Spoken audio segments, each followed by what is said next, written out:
Hey everybody, this is Birden coming back at you with another network marketing business building tip. Now, one of the more popular questions I'm often asked is, hey JJ, how do you share your business opportunity or your product or service with an athlete? That's a fair question for me, considering I played in the NFL for 9 years as a wide receiver. So here's how you do that. Let's talk from the perspective of leading with your product or service. You want to treat that athlete like you would treat any other prospect. You've got to ask questions. You must go on a fact-finding mission and ask as many questions as possible so you get the right information so that you can determine why they need your product or service. Now let's speak from the perspective of health and wellness products.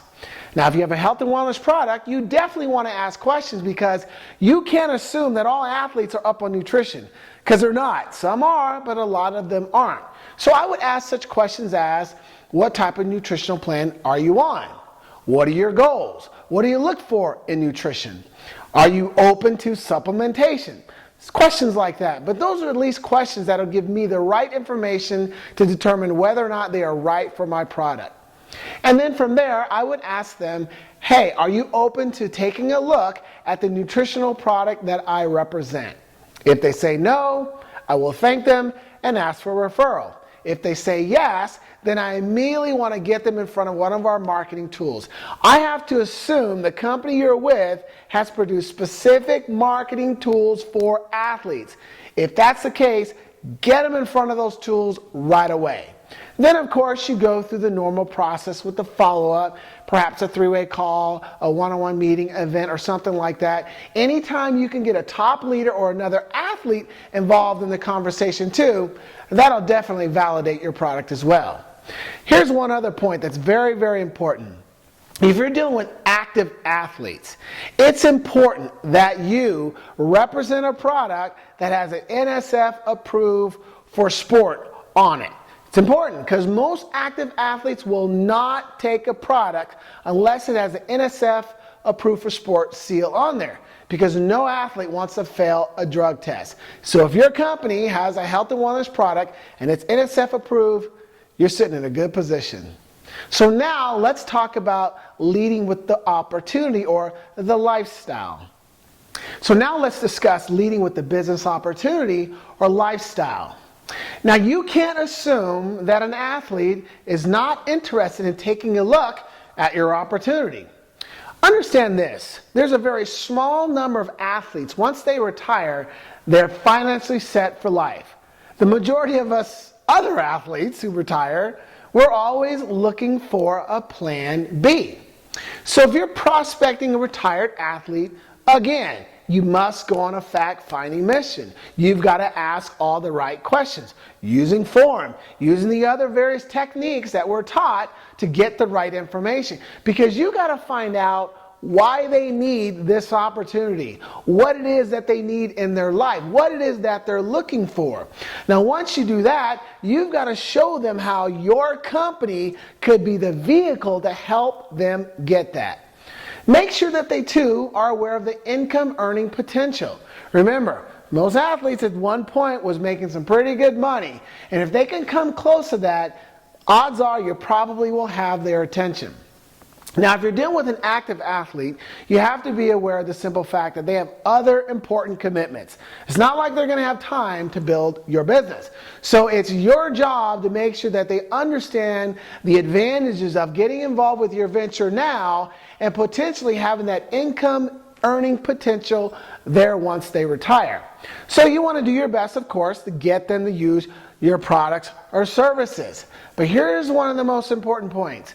You want to leverage their name. With the power of social media and how athletes have so many followers out there, you want to leverage their name. And by doing this, you could drive traffic to their business. So whether it's posting videos or pictures or just anything that they can do to represent that they're part of your team or the company is going to go a long, long ways. Make sure too that you're building your business in spite of them. You're building past them. An athlete doesn't want to think that you're just kind of using them and waiting for them, and that's when you're really going to blow up your business. You got to show them that you're still building your business. So keep them informed, but make sure you are patient. Because if you're a patient and you do these things correctly, when they're ready to join and take action, they will. Okay, I got a little extra for you because, again, I'm a network marketer. I'm a former athlete, so I really have an inside perspective here. Here's a couple little extra points. If you represent a health and wellness product and you're prospecting an athlete, let me just say this bluntly. You might want to look the part.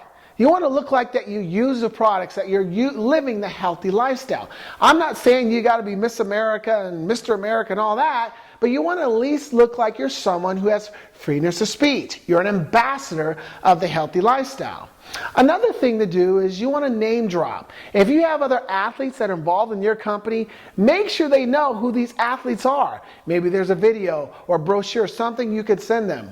When I joined my company and I found out that Ray Lewis was involved with it, it definitely struck my curiosity. Because most athletes, when they find out that another athlete is involved with something, they always want to take a look and see, I wonder why they're involved with that. Another thing too is that most athletes are so committed, so many different things, even retired ones. They have a lot of different projects. They're being pulled all different directions. So a lot of them are not interested in doing the work right away. That's just the reality. So again, I come back to the point of leveraging their name to help build their business until they're ready.